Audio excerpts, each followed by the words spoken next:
Have you ever considered why the book of Leviticus, seemingly filled with ancient rituals and laws, is still relevant in our modern world? This question invites us to explore deeper into the heart of this divine instruction manual. Intricately woven into the fabric of the Israelites' lives, Leviticus serves as a guidepost for establishing a holy community, a community set apart to reflect the character of God.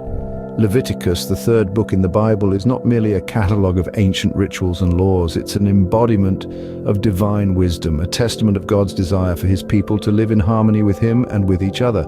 This book is a compendium of life principles that transcend time and culture, resonating even in our contemporary society. Let's take a moment to appreciate the structure of Leviticus, which is divided into 5 main sections. Each section carries a unique theme and significance, painting a holistic picture of a vibrant, spiritual community. Firstly, we have the section on sacrifices, the heart of worship. These rituals were not merely about giving up valuable animals, they were a symbolic expression of surrender, gratitude, and atonement. Secondly, we find details about the priesthood. This section underscores the importance of spiritual leadership and the responsibility of mediating between God and his people. The third section delves into the laws of cleanliness, a concept that was not merely physical but profoundly spiritual. Here, we find the divine call to purity, both inside and out. The fourth section, centered around holiness, challenges us to live a life set apart, a life that reflects the divine character in everyday actions. Lastly, we encounter the year of Jubilee, a time of rest, restoration, and freedom, reminding us of God's desire for social justice and economic equality. As we delve deeper, remember, Leviticus is more than an ancient text. It's a fascinating look into our spiritual heritage. This book offers us invaluable insights into the heart of God and his plan for human flourishing. So let's embark on this journey of discovery together, unearthing the timeless truths hidden in the pages of Leviticus. Have you ever wondered why the Israelites were given such detailed instructions for sacrifices? These instructions and rituals found in the book of Leviticus might seem a tad bit complex at first glance. However, they carry a profound significance that goes beyond the surface level of sacrificial smoke and burnt offerings. Each ritual and sacrifice, whether it be burnt offerings, grain offerings, peace offerings, sin offerings, or guilt offerings, played a unique role in maintaining a harmonious relationship between God and his people. Let's delve a bit deeper, shall we? Burnt offerings were an act of voluntary devotion, expressing reverence, commitment, and complete surrender to God.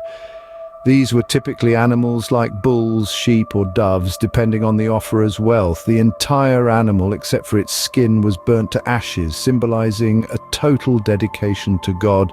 Next, we have grain offerings, which were acts of thanksgiving. The Israelites would offer a portion of their first grain harvest to God, acknowledging his provision and bounty. This gesture was a humble acknowledgement that every blessing ultimately comes from the divine.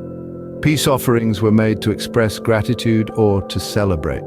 They represented a communal meal where the offerer, the priests, and sometimes even the poor and the strangers could partake, symbolizing fellowship and peace with God. Sin offerings and guilt offerings were quite similar, both being acts of atonement. Sin offerings were made for unintentional sins, whereas guilt offerings were for sins committed unknowingly that required restitution.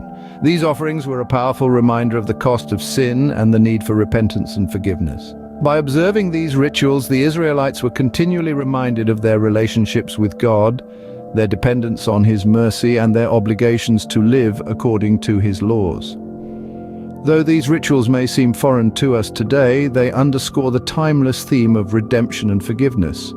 The practices may have changed, but the underlying principles of faith, repentance, and divine atonement remain as relevant today as they were thousands of years ago. Did you know that the book of Leviticus offers us an in-depth look at the ancient priesthood? It's a fascinating journey, delving into the consecration of Aaron and his sons as priests. This wasn't just a simple appointment, it was a sacred ceremony, an initiation into a divine calling. As we delve into the book of Leviticus, we find that Aaron and his sons were anointed, ordained, and sanctified for the priesthood. This process wasn't taken lightly. They were washed, clothed in special garments, anointed with oil, and offered sacrifices to mark their consecration. These rituals underscored the weight and the sanctity of their new roles, And let's talk about these roles for a moment. As priests, Aaron and his sons were mediators between God and the Israelites. They were entrusted with the care of the tabernacle, the sacred tent of meeting, and the Ark of the Covenant. Their duties did not end there. They were also responsible for performing sacrifices, maintaining ritual purity, teaching the law, and blessing the people. Now these roles came with a high standard of holiness. The priests were expected to live exemplary lives, to be paragons of virtue and obedience. Their actions directly reflected on the sanctity of their office and the people's relationship with God. The significance of the priest's garments cannot be overstated. These were not mere clothes, but symbolic representations of their divine duty. The ephod, the breastplate, the robe, the tunic, the turban, each piece had its own significance, a visual reminder of their sacred responsibilities and their divine calling. So, as we delve deeper into the book of Leviticus, we realize the immense significance of the priesthood. It was not just a position, but a divine calling, a testament to the sacredness of service. The priests were more than just religious leaders. They were the link between God and his people, bearers of responsibility and holiness. The priesthood was not just a position, but a divine calling, a testament to the sacredness of service. Yeah, why do you think cleanliness and purity were so emphasized in Leviticus? This question beckons us to delve into the heart of Leviticus's teachings on cleanliness and purity. In the book of Leviticus, the Israelites are introduced to a myriad of laws, many of which pertain to cleanliness. These laws range from dietary restrictions where certain animals are deemed clean and fit for consumption, while others are viewed as unclean and thus should be avoided. This distinction was not merely about what was good or bad for physical health, but it was also a symbolic representation of moral and spiritual purity. Then we have the purification rituals after childbirth, a practice that may seem odd to our modern sensibilities.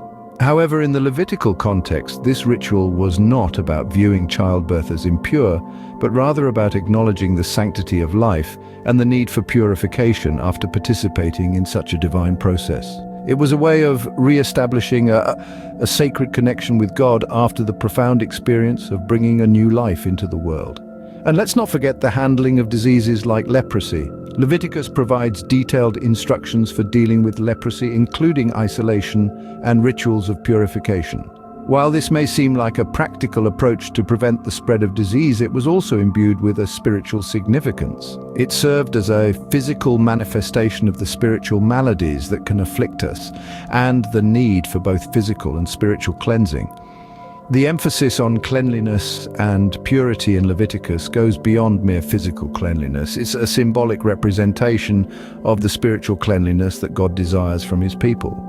It's a call to live a life that is not just externally clean, but also internally pure, reflecting an intimate relationship with the divine. So when we read about these laws of cleanliness and purity in Leviticus, let's not just see them as ancient rules. They're lessons about the importance of maintaining both our physical and spiritual health. Leviticus teaches us that cleanliness is not just an external act, but also a reflection of our inner spiritual state. What could we learn from the ancient practice of the year of Jubilee? That is a question worth pondering upon. In the heart of the book of Leviticus, we find this fascinating concept, the year of Jubilee. Every 50 years, a year-long celebration took place, marking an extraordinary time of mercy, justice, and equality. It was an era when slaves heard the sweet sound of freedom, when those burdened by debts felt the weight lifted off their shoulders, and when land was returned to its original owners. This was not just a tradition, it was a divine commandment, a year set apart for resetting societal balances, a year of liberation and restoration. The year of Jubilee was a testament to God's view of social justice and equity. Imagine a society where every half-century, everyone gets a fresh start, a clean slate. Debts, which can often be a heavy yoke around one's neck, were forgiven. Slaves who spent their lives serving others were set free, and the land, the most basic means of production in those times, was returned to its original owners, ensuring that wealth did not concentrate in the hands of a few. In this practice, we see the themes of mercy, justice, and equality playing out vividly. Mercy in the forgiveness of debts and the freeing of slaves, justice in the redistribution of land and wealth, and equality in the leveling of societal disparities and the affirmation of every person's inherent dignity. The year of Jubilee, though ancient, holds timeless lessons. It speaks to the heart of human society, to the need for compassion, fairness, and respect for all. It challenges us to consider how we might incorporate these values into our own societies, to create a world where everyone has a fair shot at life. The year of Jubilee is a powerful reminder that in God's eyes, mercy and justice are paramount. It's a call to remember that we are all equal under the sun, and that compassion and fairness should be the cornerstones of our communities.